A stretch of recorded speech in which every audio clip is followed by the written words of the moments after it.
মিজানুর রহমান আজহারী, তিনি টাকার বিনিময়ে। ওয়েলকাম টু দ্য ইসলামী দুনিয়া। তো বন্ধুরা, আমাদের মিজানুর রহমান আজহারী হুজুর উনি ওনার একটা বক্তব্যে স্পষ্টভাবে বলে দিয়েছিলেন যে 15 বছর একটা দল খেয়ে গিয়েছে, লুটপাট করে গিয়েছে, প্রায় 3.25 লাখ কোটি টাকা দেশ থেকে অন্য দেশে পাচার হয়েছে, দেশের দুর্নীতি হয়েছে।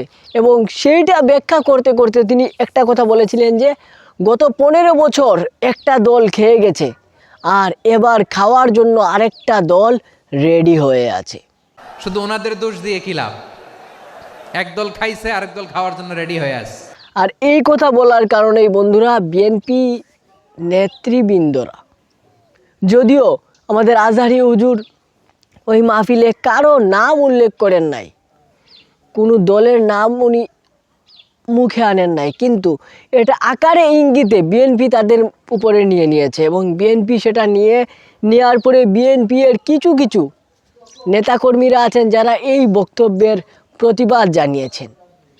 বন্ধুরা, আমাদের বিএনপি নেতা দুদু সাহেব যে বক্তব্যটা দিলেন, এই দুদু সাহেব উনি বলতেছেন আজহার না মাঝার না ফাজার, কিভাবে নেগলেক্ট করতেছেন আমাদের মিজানুর রহমান আজহারীকে। বন্ধুরা, আমাদের মিজানুর রহমান আজহারীর ওয়াজ বন্ধ আছে প্রায় 3 থেকে 4 বছরের উপরে।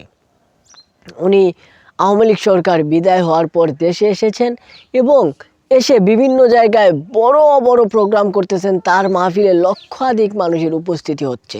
আর এইসব মাহফিলে উনি কিছু কিছু রাজনৈতিক কথাবার্তাও বলতেছেন।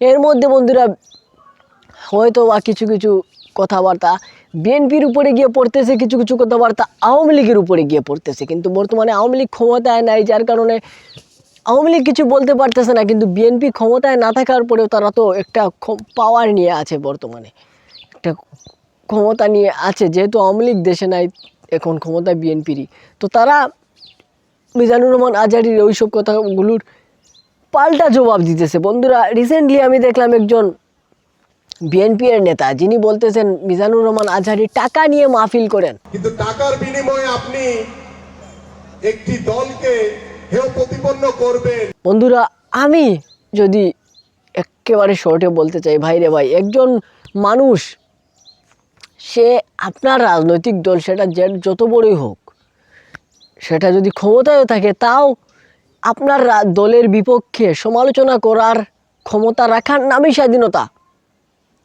এতদিন ধরে আওয়ামী লীগ যে কাজটা করে আসছিল, এটা তো সত্যিই মিলে যাচ্ছে। আওয়ামী লীগের বিপক্ষে কোনো কথা বললে মাওলানাদেরকে ধরে গ্রেফতার করা হতো। আওয়ামী লীগের বিপক্ষে কেউ কথা বললে মাওলানাদেরকে ধরে হাজতে ঢুকিয়ে দেওয়া হতো। আওয়ামী লীগের বিপক্ষে কথা বললে মাওলানাদের দেশ ত্যাগ করতে হতো। এখন আপনাদের উপরে ডিরেক্ট আপনাদের বিপক্ষে কথা না বললেও, জাস্ট আকারে ইঙ্গিতে আপনাদের বিপক্ষে কথা বললেও আপনারা সেটা ছাড় দিচ্ছেন না, সমালোচনা সহ্য করছেন না। ভাই, একটা ভালো দল হতে হলে অবশ্যই আপনাকে সমালোচনাটাকে গ্রহণ করতে হবে। আপনার বিপক্ষে লোক যেই সব সমালোচনা করতেছে, ওই সব বিষয়টা আপনাকে খেয়াল রাখতে হবে এবং সেই সব বিষয়গুলো আপনি ভবিষ্যতে পরিহার করতে হবে। তবেই একটা সুন্দর রাজনৈতিক দল, সুন্দর রাজনীতি বাংলাদেশে চলমান থাকবে। বাংলাদেশ একটা সুন্দর দেশ হিসেবে বন্ধুরা গড়ে উঠতে পারবে। আর এই জন্যই আমরা জুলাই বিপ্লব ঘটিয়েছিলাম, যাতে সবার বাকটা, সবাই নিজের কথা বলার অধিকারটা রাখতে পারে। আর মিজানুর রহমান আজহারীর এইসব কথা নিয়ে বিতর্ক করার আমার মনে হয় না এখানে কোনো প্রশ্নই আসে। আপনারা কি বলেন অবশ্যই কমেন্টে জানিয়ে দিবেন। আর দেখা হচ্ছে নেক্সট ভিডিওতে। আর মিজানুর রহমান আজহারীকেও বলবো, ভাই, অবশ্যই রাজনীতির বিষয়টা পরিহার করুন। কারণ আপনি একবার আওয়ামী লীগের বিপক্ষে গিয়ে চলে যেতে হয়েছে দেশ থেকে, এবার বিএনপির বিপক্ষে গেলেও হয়তো আপনাকে দেশ থেকে চলে যেতে হবে। এই দেশ ঠিক করে যাবেন। আজকের মতো বিদায়। আসসালামু আলাইকুম।